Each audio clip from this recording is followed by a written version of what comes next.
Hello, and welcome to Jolineknitsalot. This is my show about knitting and crafting here in Edmonton, Alberta, Canada. Hello, how are you?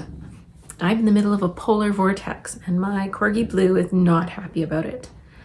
As you can hear. A polar vortex is when cold air from the Arctic comes down through Canada for who knows what meteorological reasons, but that's what I have going on here in Edmonton right now. We had a very mild November and December.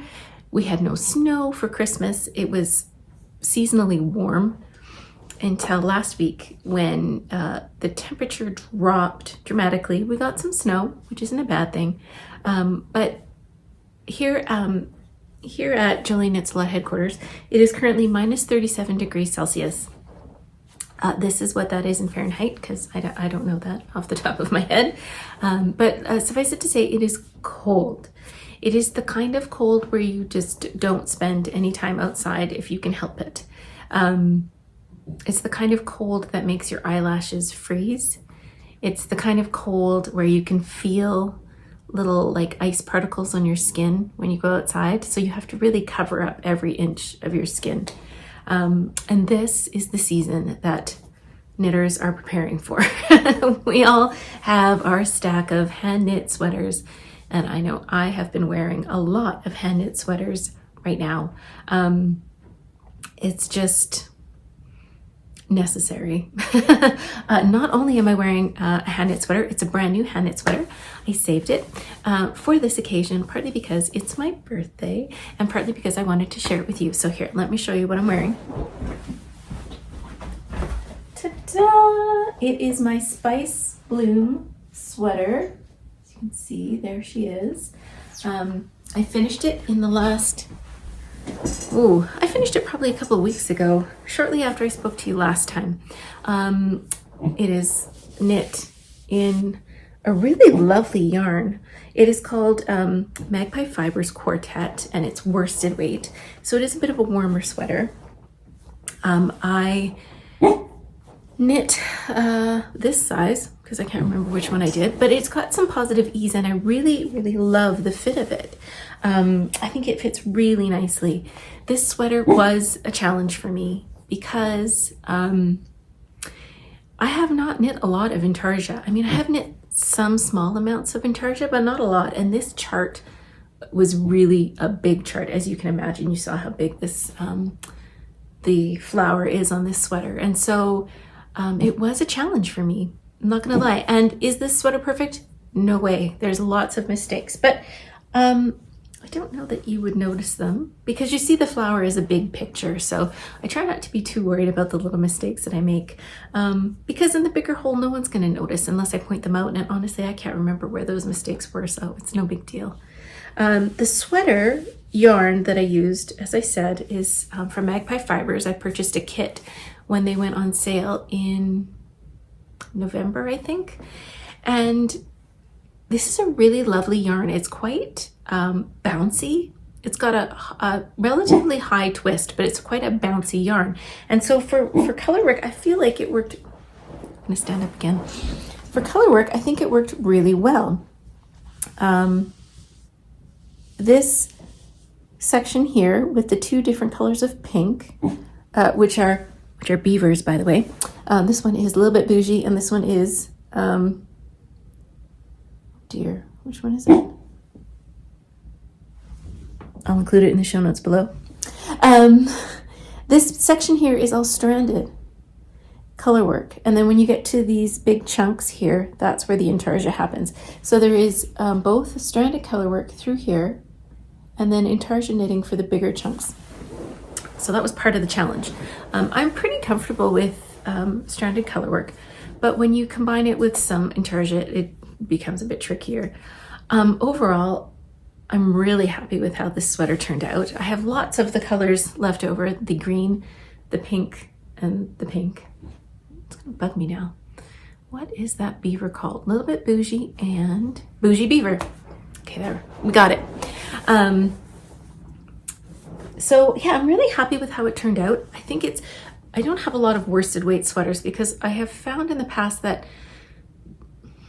maybe it was the drape of the yarn, but I've just found that they didn't really sit nicely. Like they felt bulky on me, but this one does not feel bulky at all. In fact, the drape is lovely. I think I did a really decent job in the color work in the sense that it doesn't pull in. When I blocked it blocked flat really nicely. And I'm just really happy with the fit of it. I think the neckline is lovely. I'm really happy with it. You can go check out any of my projects that I have completed on my Ravelry page, which is in the show notes below. But on Ravelry, you can find me as Joline, Joline. So that is the big thing off the needles. The other project that I finished in the last couple of weeks was a pair of just of plain striped socks. These were my Christmas Eve cast on. I used some socks that was deep stash. I've had this for a couple of years, I think, and it is from Mustache Fibers or Mustache Yarn. And this is a striping colorway called The Doctor. So at the time it was based on Doctor Who, all of the doctors up until Jodie Whittaker, who finished her run as Doctor Who, I think last year. So these are 14 doctors. There's an extra one in here as the John. If you watch Doctor Who, you'll know that there was a war doctor. So he's in here too. He's this purpley one. But yeah, I'm really happy with how these turned out. I had to, as I was knitting them, I was getting a little frustrated because I couldn't figure out which doctor was which. And the dyer made a beautiful colorway. But to me, some of the colors didn't really fit the doctor that she matched them up with. But that I think is artistic license. You get to pick what works for you. And so I think overall, these socks are really fun. I chose this Knit Picks Stroll Glimmer for the heels, cuffs, and toes because it is some of the sparkliest yarn ever. It's really, really, and it catches it on camera, the amount of stellina and sparkle. But also I just think for like, to go with Doctor Who and to sort of give that feeling of space, I really liked this colorway with this striping. So I did 2 repeats of the 14 row stripe for each sock. I did a butterfly heel, which is fast becoming a favorite of mine. This is from KF Jones, and you'll find it in several of her patterns. It is not an afterthought heel. You knit it as you go, but it is a really well-fitting heel. It fits me a lot like an afterthought heel, and you don't get any holes at the sides when I knit this heel. So you can see here at the corners where the heel yarn starts, there are very, very little corners or very little holes.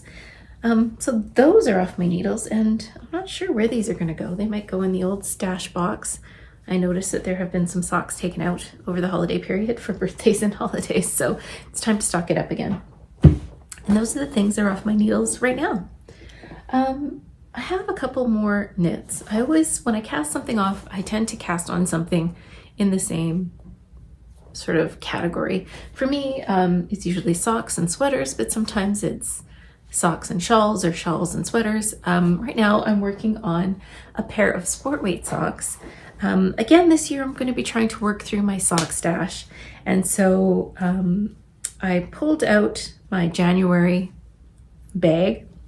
I pulled out my January yarn for this year, and this was all stuff that I had received mostly from Knit Spin Farm, which is a new to me dyer, because she had a sport weight yarn that I was really interested in trying. And so I ended up getting a subscription for a year's worth of yarn. And so every month this year, I'm going to be knitting the yarns from last year. The yarns tend to kind of go along with the month that you receive them. And this is one that I had purchased called National Thesaurus Day. And turns out National Thesaurus Day is January 18th, if you would like to celebrate.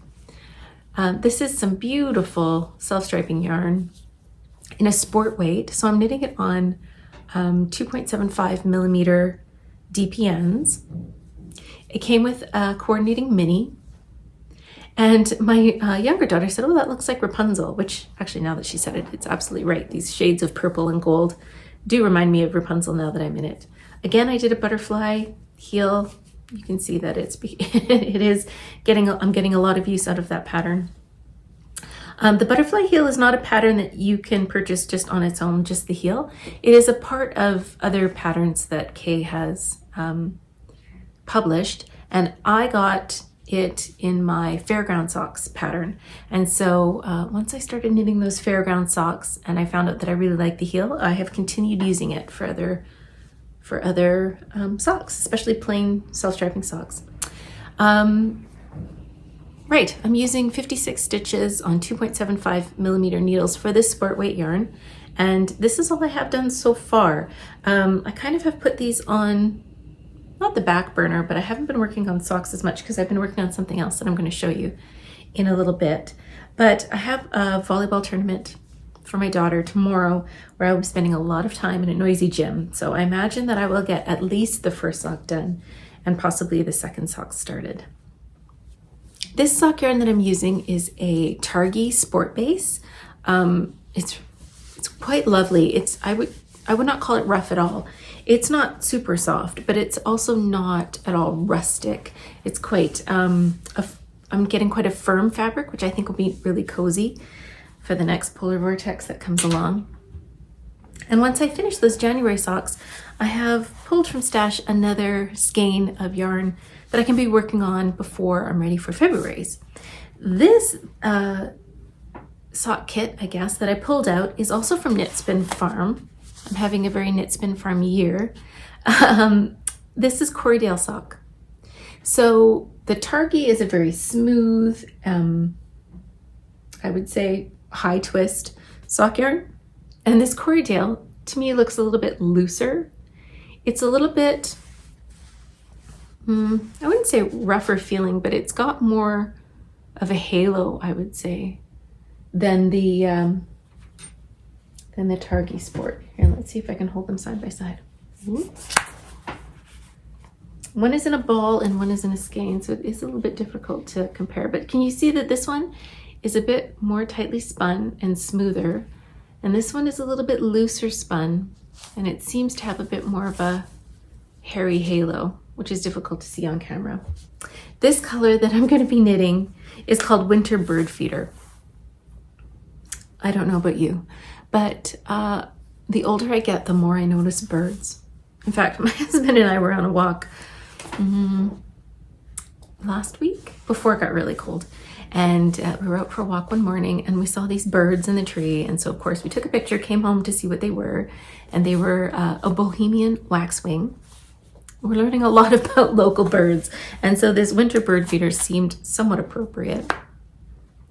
It says, thick stripes of gray winter sky with thin stripes of blue jay. Check, we have those here. Black cap chickadees. Check, we have those. Cardinal wren. I don't know that we have those. And tufted titmouse. I don't think we have those, but that's okay. The stripes are beautiful, and I think this will make a really fun pair of socks. I quite like the burgundy as a contrasting stripe. And the yarn is 75% superwash Corriedale and 25% nylon. In 115 grams or 4 ounces, there are 434 yards. This yarn looks to me like it's not a lot thinner than the sport weight, but I think that's because it's a bit looser spun, so it's a bit loftier. So I will probably knit these on 2.25 millimeter needles, and I'll cast on 64 stitches. So that'll be my next set of socks. And I have one more knitting project on the needles, because when you're in a polar vortex, you can never have enough sweaters. So I quickly, on casting off the one I'm wearing, I cast on a new one. And this, I talked a little bit about in my last episode, some of the sweaters that I'm planning on knitting this year, partly because they're just sweaters that have either been in my stash and sort of have been not like niggling at me, like I really have been wanting to cast them on because there's something interesting about them, or because there's a hole in my wardrobe that I'd like to fill. So this sweater was one of those niggling ones. I have seen this pattern for quite some time, and every once in a while when I look at my queue on Ravelry, I see it and I think, oh, I'd really like to cast them on. So before Christmas, I sat down with a bunch of my yarn scraps, all in sport weights, and I pulled out some yarn to create the Paul Klee Sweater. I'll show you some pictures of what that sweater looks like. It is a really lovely, I think, sweater that for everyone. I think just about anyone could wear this sweater, from small to large, and no matter your gender. I think that this is a sweater that would probably look really great on just about anyone in a variety of color palettes. So I went through my yarn that I had lying around and I picked out a bunch for me, and this is what my yoke looks like. I'm really, really happy with it, but this is not how it looked while I was knitting it. Because this sweater relies on many, many little rectangles sort of stacked on each other with increases that happen throughout the yoke, it was very, very sort of pulley in. And I had used a lot of my sort of stranded colorwork techniques to keep those strands loose. I purposefully knit looser. I used a larger needle. I was stretching out the needles on my right side just to keep those strands nice and loose. But inevitably, when you're knitting stranded colorwork, it just doesn't look as good or like finished until you've had a chance to block it. And in this pattern, the designer actually suggests that you block your yoke before moving on to knitting the rest of, or block the colorwork section of your yoke before moving on to the rest of the yoke, and then further on to split for the body and the sleeves. I think the reason that she suggests that is because your tension and your gauge are going to be quite different before and after blocking colorwork. And so I took her advice. I put all of my stitches on a knitting barber cord. Those things were a great purchase from last year. I'm a big fan. I soaked that yoke and then I laid it out in a big circle. Here's a picture of that. And I always wanted to take a picture like this. I see other people taking pictures of their yokes, and I never stopped to take the time to do that, but I'm really glad I did for this one, partly because I got to see all the colors laid out. And I think that as I was knitting it, I was sort of second guessing some of my color choices, which I think you do when you're focused on only two colors at a time. It's hard to see the whole. And so sometimes I'd be like, oh, I'm not sure about these two colors. But once I finished the whole yoke, I was really happy with the gradient that I got. Now my color work sits nicely. It doesn't pull in so much. There was a lot of sort of like, you would see the transition between each rectangle quite a bit more, but now that I blocked it, it sits really nicely. And having blocked it in a full circle, it meant that I know that I have lots of room for my shoulders. This isn't going to be pulling in across my shoulders or across the front or back of my chest, because I've blocked everything out and I know that I've got a lot of width there.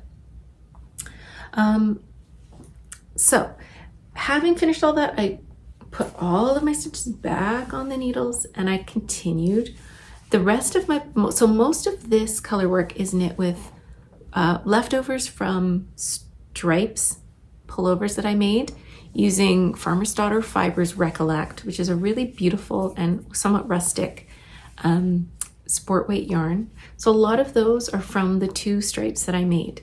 Some of the other colors, like this, I think pale pink is maybe a tuku fingering.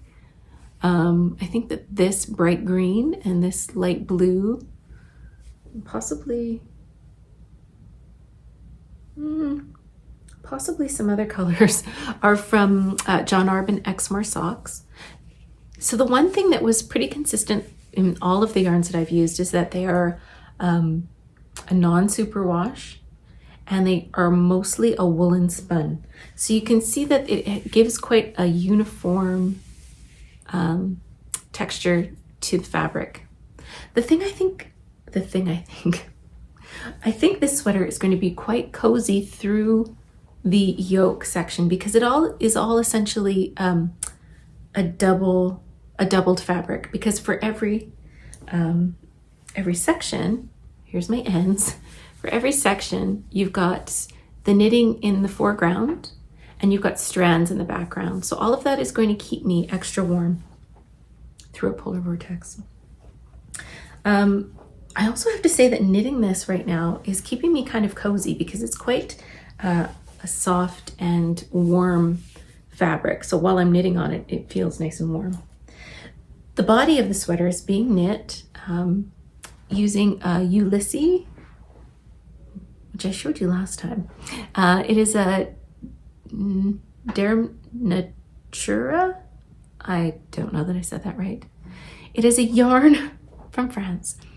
It is 100% wool. Again, it is a very like woolen and lofty yarn. So it's going to trap a lot of air and keep me warm.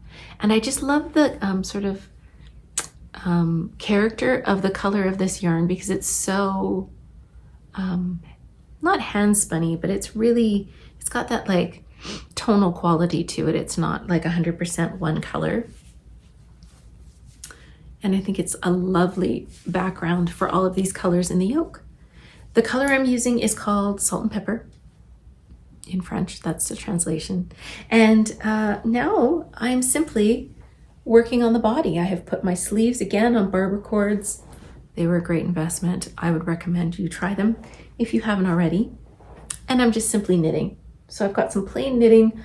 And I have to say, at the end of the day, when it's been sort of cold and you just want to cuddle up, just doing some plain knitting under a blanket is really, really cozy.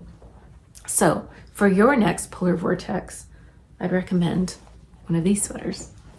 And finally, I have stepped away from knitting all the time and taken up a different kind of needle. I think I talked to you last time about being interested in doing some more cross stitch, and I had found a series of pictures that sort of intrigued me, because they combine both cross stitch, which is a form of crafting that I like to dabble in from time to time, and it also includes an element of mystery.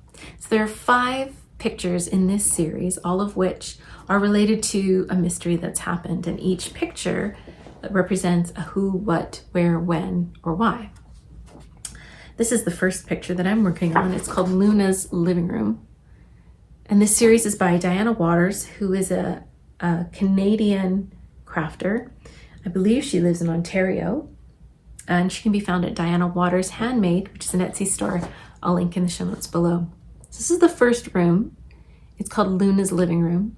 And each kit comes with a small picture of Luna, or the character who we're talking about, and a little description about her. So I ordered this one and a little portrait of Luna, which I'll be working on in due course.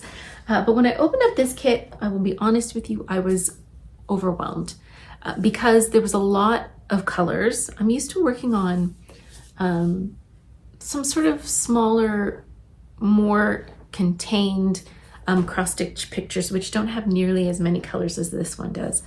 So I was a little bit overwhelmed and not sure where to start.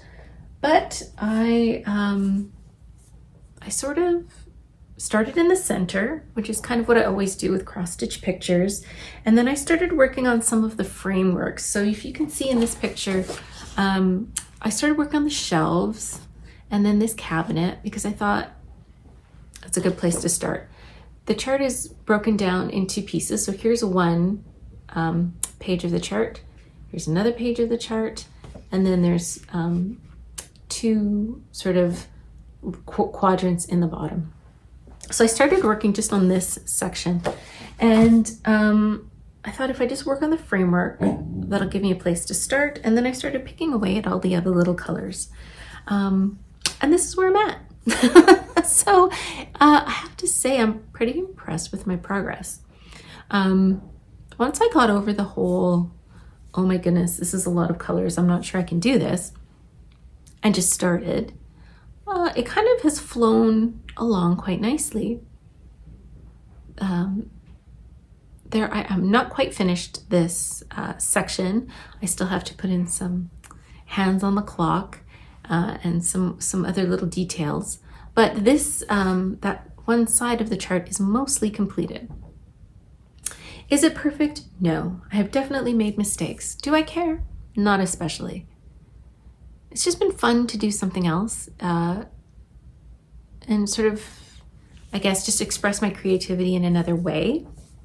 And I have been sort of, as I work on it, I wonder what portion of the mystery this is denoting. So my gut feeling tells me it's the time, because there's a big fat clock in it.